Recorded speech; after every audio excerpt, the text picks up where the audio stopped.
Après avoir vu la boucle for, boucle pour laquelle le nombre d'itérations est connu au moment de démarrer la boucle, revenons à celles pour lesquelles le nombre d'itérations n'est pas connu à l'avance.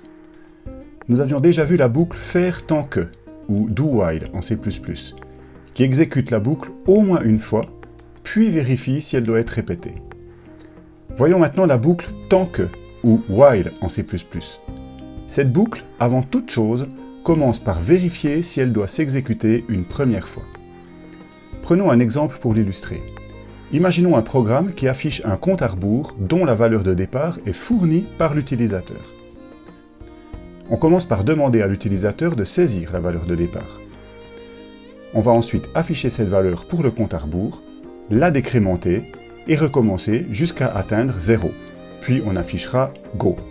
Toutefois, il est possible que l'utilisateur saisisse directement 0 comme valeur de départ. Dans ce cas, il n'y a pas de compte à rebours à afficher. La boucle ne doit donc pas s'exécuter. Il est donc important, dans cette situation, de tester avant de commencer la boucle si le compte à rebours est déjà à 0. On commence donc le bloc à répéter par le mot-clé while, suivi de la condition de répétition. Tant que cette condition est vraie, la boucle est répétée. Imaginons que l'utilisateur saisisse le nombre 2. On vérifie si ce nombre est plus grand que 0. C'est le cas, la boucle est exécutée. On affiche la valeur du compte à rebours et on le décrémente.